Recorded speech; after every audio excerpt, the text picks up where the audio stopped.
Welcome to the Depth Dive. Today we're jumping into quiet quitting. You probably remember it, this phrase that just exploded back in July 2022. It started with Zeed Khan's 17-second TikTok, super short. He basically threw out this idea: work to meet expectations, not beyond them. Your value isn't your job title. And wow, did it spark a conversation. It really did. That little video, it just tapped into something simmering, didn't it? And it brought this big question right to the surface. Is this whole thing, quiet quitting? Is it about individual laziness maybe? Or is it actually a sign that the system itself, the workplace contract, is kind of broken? Exactly. That's what we want to unpack today. We're going to look at this whole phenomenon, the criticisms, the defenses, what it really means for how we all relate to work now. Let's get into it. Okay, first up, let's get clear on what quiet quitting actually is, because it's not handing in your notice, right? No, not at all. It's more like a psychological withdrawal. You do your job, you meet the core responsibilities. Right, the stuff you were hired for. Precisely. Yeah. But you consciously stop doing those extra citizenship behaviors. Things like unpaid overtime, always saying yes to extra projects, checking emails at 9 p.m. Yeah, the stuff that's not really in the job description. So you're there physically, but maybe not emotionally invested beyond the basics. That's a good way to put it. And, what's interesting is this feeling, it's not brand new. Oh, yeah. Definitely not. If you look back, you see parallels. Think about unions doing work to rule, following the contract exactly to slow things down without striking. Okay, right. I see that connection. Or even China's Tang Ping movement, that sort of lying flat idea, rejecting the endless grind. So, yeah, new label, maybe, but an old feeling. And the pandemic really poured fuel on that fire, didn't it? Absolutely. It's a massive catalyst. Suddenly, work-life boundaries just blurred completely for so many people working remotely. And there was that big existential reevaluation moment too, right? Like, what really matters? For sure. Work maybe didn't feel like the be-all and end-all anymore. We went from talking about the Great Resignation to maybe something more like mass disengagement.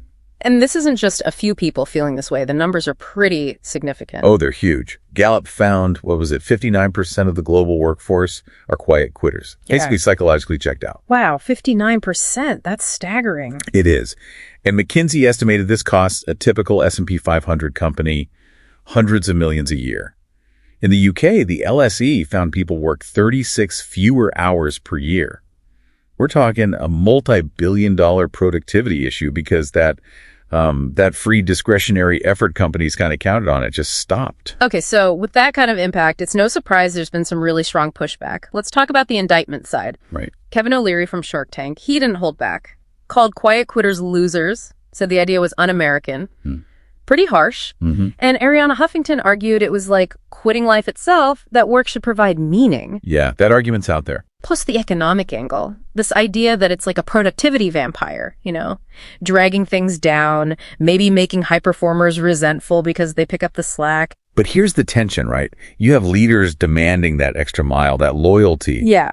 But the data shows wages haven't really kept pace with productivity since the 1970s. Yeah. So it's asking for loyalty to a deal that, from the employee perspective, maybe feels like it was broken a long time ago. He puts managers in a tough spot, too, like that example of Sarah, who felt pushed towards quiet firing someone who used to be a star. That's a really difficult dynamic. Okay, so let's flip to the other side. The defense. How is quiet quitting framed there? Well, it's often seen as radical self-preservation, a way to push back against burnout, which we know is a huge issue globally. Like a last resort, maybe? Yeah. Or cry for help? Exactly. And clinically, setting those boundaries, leaving on time, actually taking your lunch break, not being glued to email, it is proven to help well-being. It reduces that constant stress. But it's not always straightforward, is it? There's a bit of a paradox there. There is. Because while it might reduce the stress of overwork, it can bring in new stresses, like feeling guilty, maybe, or worrying about job security if you're not seen as going above and beyond. That journalist, Sam Egan, who tried it, he said he still felt just as tired as always. It suggests individual actions only go so far. Real solutions probably need to be more systemic, changing the culture itself. So what about the generational angle? We hear a lot about Gen Z and millennials. Yeah, there's definitely a narrative that younger generations are rejecting that hustle culture more overtly. That idea that you have to be constantly productive, work defines you. Right. They tend to see work as part of life, maybe an important part, but not the whole definition of who they are. which can be a shift from previous generations. And social media plays a huge role in this, doesn't it? Like turning it into a movement almost. Oh, absolutely. TikTok especially, it memeified the whole thing. Individual feelings of frustration suddenly became this shared viral phenomenon. You know that Homer Simpson meme about doing things half-assed? People were digging that up saying, see, the Simpsons predicted it. It collectivizes the feeling, makes it a loud cultural statement, even if the actions are quiet. So when we pull all this together, this deep dive, what's the bottom line? Is it really about lazy employees? I think the evidence points elsewhere. It looks less like an employee problem and more like a failure of leadership often. Stemming from? Lack of recognition, maybe ineffective management, companies not quite keeping their end of the bargain. Yeah. Broken promises. So zooming out, quiet quitting seems like a pretty rational response in many cases to a work contract that feels fractured. Exactly. It's a symptom, I think, not the actual disease.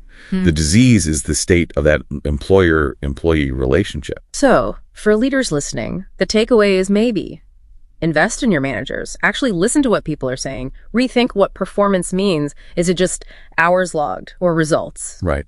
And for employees, maybe it's about being clearer, more proactive about boundaries and using that feeling of wanting to pull back as a signal, a diagnostic tool for your own career. Which leads to a final thought, maybe. Yeah, perhaps quiet quitting isn't really about leaving a job. Maybe it's about trying to restart the agreement. Could this whole thing actually be a huge opportunity, like a once-in-a-generation chance to finally move past that outdated hustle culture and build workplaces that are more human, more sustainable, and maybe even more productive in the long run? Something to think about.